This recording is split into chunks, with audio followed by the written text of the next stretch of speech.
PTSD is diagnosed when a person has had exposure to actual or threatened death, serious injury, or sexual violence that leads to at least one of the following: intrusive and distressing memories, dreams, dissociative reactions including flashbacks, intense distress when exposed to reminders of the event or events, or increased physiological reactivity to any reminders of the event or events. To be diagnosed with PTSD, a person also needs to actively and persistently avoid reminders, memories, or thoughts about what happened. In addition, the diagnosis requires that a person's thoughts have been impacted by the inability to remember certain parts of what happened. A consistent pattern of believing that they or the world are bad or unsafe because of it, consistently feeling fear, horror,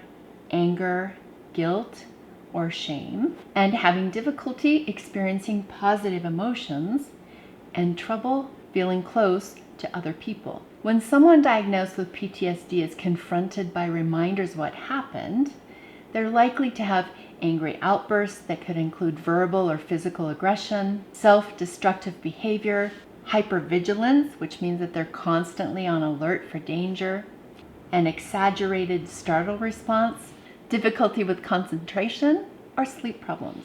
If you've been told that you may have complex PTSD, you may be wondering why PTSD seems to fit so well.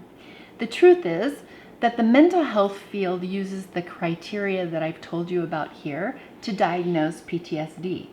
And complex PTSD has no official listing as a diagnosis. But above and beyond the diagnosis, people who have complex PTSD have usually suffered enough trauma on a consistent basis that the reminders of traumatic events become entrenched into the tiny details of daily life.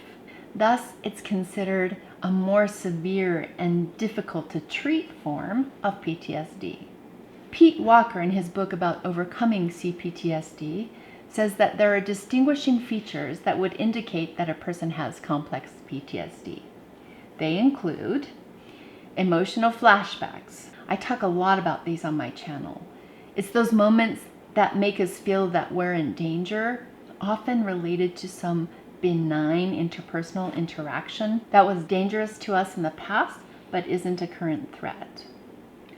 Toxic shame, which is an overwhelming sense of being terrible to the core and beliefs that you're ugly, stupid, a piece of garbage, and not worth living. These are all lies that feel like the truth because of the emotions and beliefs laid down in your body history, which you can learn more about here on my channel. Self-abandonment, where you have no advocacy for yourself, a vicious inner critic, and social anxiety. So those are the differences. Essentially, complex PTSD is the effect of a constant impact of trauma that thoroughly changes the way you see yourself and interact with the world around you. The good news is that it can be healed. It's not an overnight process, and it requires persistence, patience, and support. When you're ready, I would encourage you to consider joining me inside of my healing community so you can break free of the pain caused by complex PTSD.